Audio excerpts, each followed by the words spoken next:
Burgers and fries, chicken wings and pizza on the streets of South Los Angeles. It's easy to fill up on cheap fast food. Every intersection where there are 4 corners, 3 of those corners are usually filled with fast food restaurants. But for fresh produce or a restaurant that serves salad, you generally need to travel to another part of town. Nearly half of all the restaurants in South LA are fast food chains, by far the highest concentration in the city. We're not saying that we want everybody to eat bean sprouts and tofu. We just want to have the option that when they want to choose healthy, that it's there, and they don't have to leave their communities to do that. One big and tasty meal? Residents and community leaders blame fatty foods in part for an epidemic of obesity-related diseases, such as high blood pressure and diabetes. I can look at people I know, and some of them have already had amputations, from diabetes, or to see kids we know who are less than, say, 13, 12 years old, and they're already morbidly obese. Many fast food chains do offer healthier menu options like salads and fruits, but activists say that's still a long way from the produce aisle at Whole Foods. And even though not everyone can afford organic arugula, people here say that good taste shouldn't depend on your zip code. They put one Jamba Juice in South Los Angeles. You can't go there without having to stand in line. That's how packed the place is because, again, people yearn for these opportunities to consume things that are a little bit healthier for them. A lot of people of color in America end up not being healthy, born primarily of the fact that they ain't got no healthy food options where they live. Absolutely. They can't imagine that we don't have choice meat and fresh vegetables and fresh fruit, and we have to drive 20, 30 minutes to get to that. Talk to those persons watching who don't understand that this is a real serious problem. This is a serious problem. I think people do take for granted the fact that in many communities, at the end of the day, if you're tired and you have children in tow, that you can go down the street and find a decent meal for your family.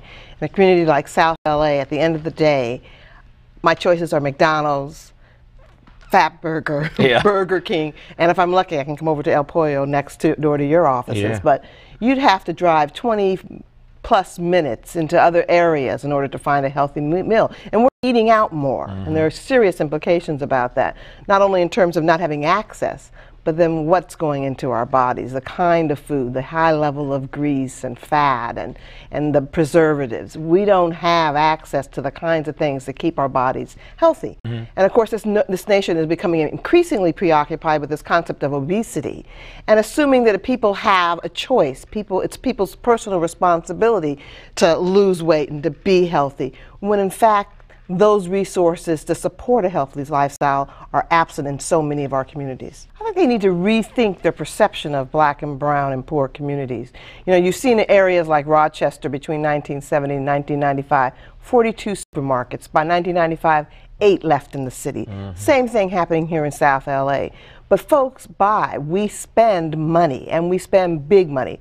Study out of Pepperdine showed that folks within South LA spend some over $400 million outside of their community trying to find healthy food, so that they know the purchasing power is there.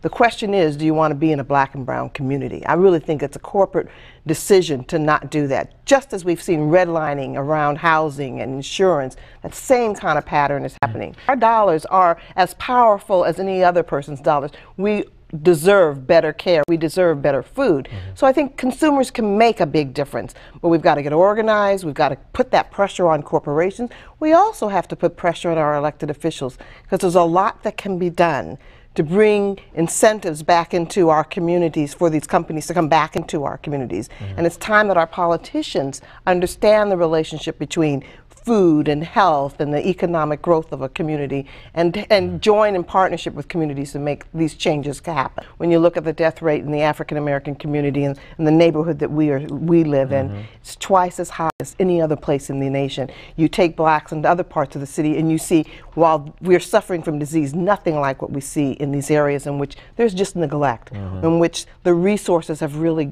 left our community, and it's almost like a wasteland in many regards. And it's time now that we say, come back into these neighborhoods. They can be profitable. We deserve better. And where need be, get our own businesses going. I live in South LA. the heart of the urban area of Los Angeles.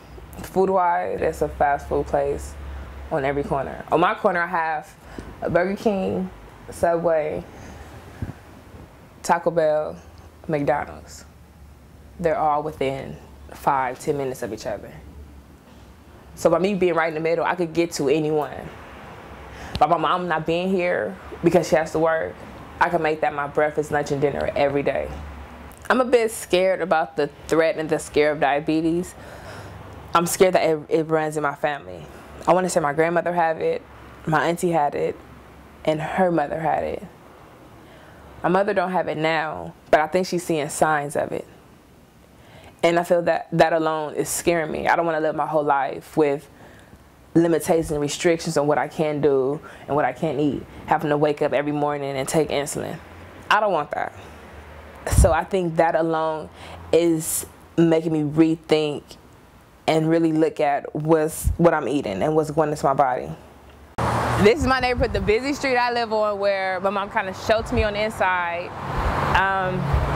Right across the street I have the donut shop, I have the gas station, the liquor store, and then one block over you have the Burger King, your Subway, and another gas station.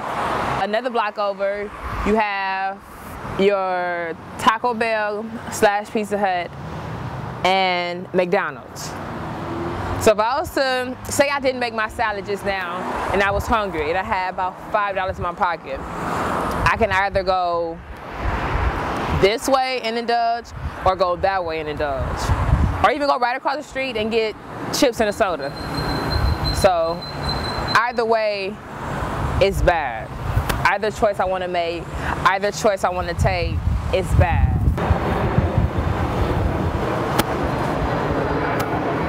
This basically is my market, and this is like any other market that's in a neighborhood like mine. So you don't have much water options, but yet you have loads and loads of alcohol. You have about 5 different kinds of beer.